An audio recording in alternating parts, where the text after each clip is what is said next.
Hello friends, welcome to my channel. दोस्तों, चलिए आज का क्वेश्चन बनाना शुरू करते हैं। देखिए, मैं आपके लिए रोज़ प्रैक्टिस सेट का आपके लिए हमेशा क्वेश्चन पेपर लाती हूँ, तो आप लोग सही से तैयारी कर रहे हैं ना?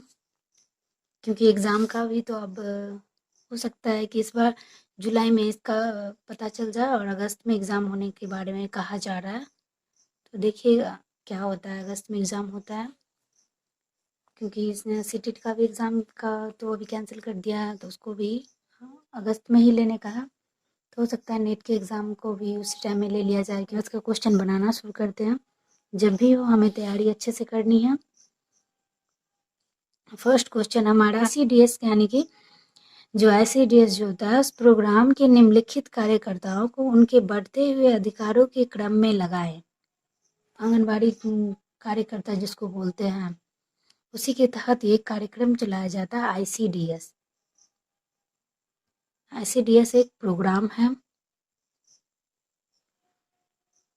तो इसमें अधिकारों का जो सही क्रम होता है उसके बारे में बताना है कि इसका क्या है, इसके सही क्रम, इसको किस तरीके से बनाना है। तो इसका जो हो जाएगा, इसका आंसर बी हो जाएगा।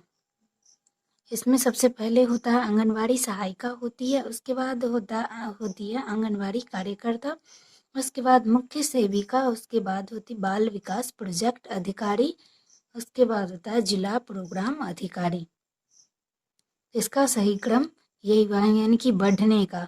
जो सबसे पहले आंगनवाड़ी सहायिका में रहती है, उसके बाद वो आंगनवाड़ी कार्यकर्ता बनती है, फिर जाके वो मुख्य सेविका बनती है, उसके बाद बाल विकास प्रोजेक्ट अधिकारी, ये उसके बाद मुख्य सेविका नहीं, उसके बाद है जिला प्रोग्राम अधिकारी, सॉरी। तो देखिए इसका सही क्रम यही है। अब चलते हैं सेकंड क्वेश्चन की ओर। तो हमारा नेक्स्ट क्वेश्चन है एक उन्मुखीकरण कार्यक्रम के चरणों को सही क्रम में लगाएं। एक उन्मुखी कार्यक्रम को, तो यहाँ पे इसका कोड जो दिया हुआ है, इसका आंसर हो जाएगा सी। इसका सी आंसर हो जाएगा। यानी कि उन्मुखी कार्यक्रम में सबसे पहले संस्था से परिचय कराया जाता है। संस्था से परिचय कराया जाता है, उसके बाद नीतियों और अभ्यासों की समीक्षा की जाती है, उसके बाद रोजगार दस्तावेजों को पूरा किया जाता है, उसके बाद 6 में है नियोक्ताओं की अपेक्षा की समीक्षा, उसके बाद होगा इसमें सहकर्मियों से परिचय किया जाएगा, उसके बाद यूनिट से परिचय कराया जाएगा, उसके बाद कार्य से परिचय कराया, सबसे लास्ट में ना कार्य से परिचय कराया जाता है एक उन्मुखीकरण कार्यक्रम को के चरणों को, समझे। सबसे लास्ट में यही होता है, यानी कि कार्य से परिचय कराया जाता है। और सबसे पहले क्या कराया जाता है, तो संस्था से परिचय कराया जाता है, यानी कि जिस संस्था में आप कार्य करने जा रहे हैं पहले उससे परिचय कराया जाएगा। सबसे लास्ट में क्या कराया जाता है, तो कार्य से परिचय कराया जाता है, उसके बाद काम स्टार्ट हो जाता है। अब बीच का जो प्रोसेस है उसको भी ध्यान में रख लीजिएगा, इससे आपका बन जाएगा।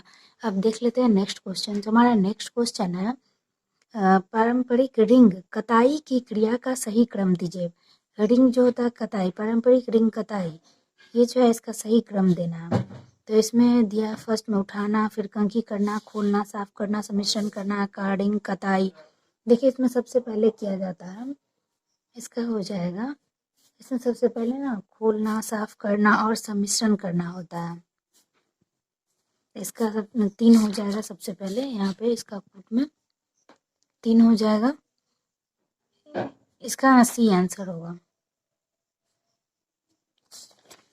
पहले कंघी खोलना, साफ करना और सम्मिश्रण करना, उसके बाद है एक यानी कि उठाना, उसके बाद उठाना होता है, ठीक ना। और उसके बाद होता है कार्डिंग, कार्डिंग के बाद होता है कंघी किया जाता है, और सबसे लास्ट में ना पारंपरिक रिंग कताई में सबसे लास्ट में कताई ही किया जाता है। तो देखिए यहाँ पे सबसे लास्ट में कताई किया, तो यहाँ पे लास्ट वाला भी मिल रहा है और 3-4 फर्स्ट का भी मिल गया, यानी कि इसका आंसर सी हो जाएगा। अब यहाँ से इसको मैच कर लीजिए। उसके बाद हो जाएगा ड्राइंग और ड्राफ्टिंग, और उसके बाद हो जाएगा ड्राइंग, और सबसे लास्ट में हो जाएगा कताई। अब देख लेते हैं नेक्स्ट क्वेश्चन। हमारा नेक्स्ट क्वेश्चन है कलमकारी बनाने का सही क्रम दीजिए।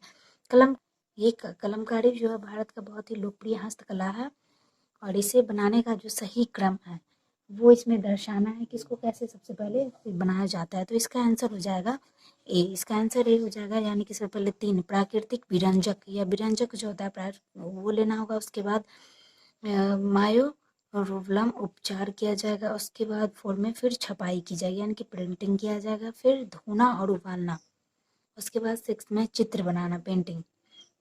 उसके बाद हो जाएगा इसमें फिटकरी उपचार किया जाएगा। सबसे लास्ट में कलमकारी में धोने का काम होता है, क्योंकि इतना जब काम होता है ना उसमें वो जो कपड़े होते हैं उसमें थोड़ा बहुत डस्ट आ जाता है, तो उसके लिए उसको सबसे लास्ट में धोया जाता है ताकि अच्छे लगे। और देख लेते हैं अब नेक्स्ट क्वेश्चन जो है हमारा 5 क्वेश्चन। समस्या समाधान सोपान में शामिल पदों को उचित क्रम में व्यवस्थित कीजिए। समस्या समाधान सोपान। तो समस्या समाधान सोपान जो है इसका हो जाएगा ए। इसमें ए हो जाएगा, यानी कि सबसे पहले 4 समस्या का सबसे पहले पहचान क्या है। समस्या समाधान है, पहले पता तो करेंगे समस्या क्या है। तो पहले समस्या की पहचान करेंगे। उसके बाद उपयुक्त सूचना प्राप्त करना होगा इसमें कि इसकी क्या क्या गतिविधियाँ। उसके बाद है इसमें क्रिया के उचित क्रम को स्थापित करेंगे। उसके बाद है उत्तम क्रम का चुनाव करेंगे। इससे ये बन जाएगा समस्या सोपान का समाधान सोपान। ठीक ना। अब देख लेते हैं नेक्स्ट क्वेश्चन। नेक्स्ट क्वेश्चन में है दिया हुआ सिस्टम अप्रोच टू मैनेजमेंट में शामिल पदों को सही क्रम में व्यवस्थित कीजिए। सिस्टम अप्रोच टू मैनेजमेंट, ठीक ना। और यहाँ पे इसका दिया हुआ है पहले आउटपुट, फिर है फीडबैक, इनपुट, थ्रूपुट। तो इसको वर्ड में सेट करना है। तो इसका आंसर हो जाएगा सी, यानी कि इसमें सबसे पहले इनपुट लिया जाता है, इनपुट के बाद थ्रूपुट होता है, उसके बाद आउटपुट में सिस्टम अप्रोच मैनेजमेंट में सबसे पहले इनपुट, फिर थ्रूपुट, उसके बाद आउटपुट और सबसे लास्ट में होगा फीडबैक। यानी कि जब हम इतना कुछ बताएंगे तो हमें फीडबैक मिलेगा, यानी कि जो होता है ना कि कुछ उसके जवाब में जो दिया जाता है उसको फीडबैक कहते हैं। तो वो हो गया। अब देख लेते हैं 7 क्वेश्चन। उपरोक्त पदों को समय योजना में उचित क्रम में व्यवस्थित कीजिए। उपरोक्त पदों को अब इस पदों में देखना है कि समय योजना में व्यवस्थित करना है। इसमें क्या हो जाएगा, तो इसका आंसर हो जाएगा इसमें सी। इसका सी आंसर हो जाएगा, यानी कि सबसे पहले 2 सही पदों को में लचीले तथा अनम्य कार्यों के समूह के तहत सूचीबद्ध करें। उसके बाद हो जाएगा इसमें प्रत्येक कार्य प्राप्त करने के लिए सही सही अनुमान करें। तब हो जाएगा सम्मूलन में जरूरी प्राकलित समय तथा संपूर्ण उपलब्ध समय। उसके बाद हो जाएगा समयानुक्रम में निर्धारित करना। सबसे लास्ट में योजना को लिखना।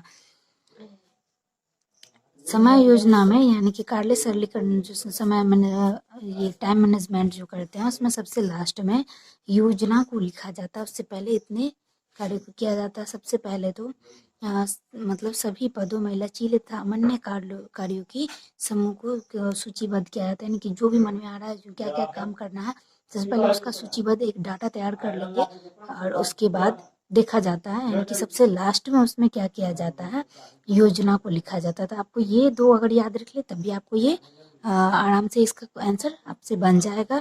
अब देख लेते हैं 8 क्वेश्चन। हमारा जो 8 क्वेश्चन है उसमें दिया हुआ है दिए गए विधान को उनके क्रियान्वयन के आधार पर पूर्व से नवीन की ओर क्रम में व्यवस्थित कीजिए।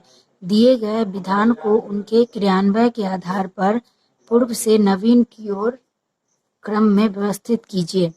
तो इसका आंसर हो जाएगा डी। इसका डी आंसर हो जाएगा, यानी कि इसमें सबसे पहले GAWA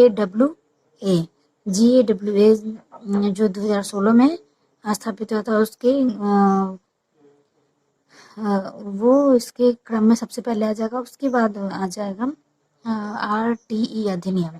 उसके बाद आ जाएगा POCSO अधिनियम। उसके बाद आ जाएगा सबसे लास्ट में RPD अधिनियम।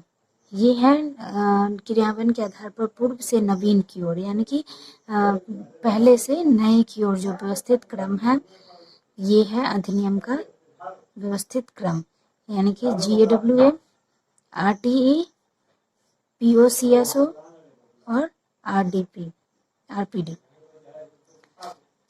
अब देख लेते हैं नेक्स्ट क्वेश्चन। तो हमारा नेक्स्ट क्वेश्चन है स द्वारा दिए गए मानसिक गतिविधि के लक्ष्यों को क्रम के अनुसार व्यवस्थित करें। स द्वारा, ठीक ना, स द्वारा दिया हुआ है मानसिक गतिविधि के लक्ष्यों को क्रम के अनुसार व्यवस्थित करें। तो इसका आंसर हो जाएगा ए।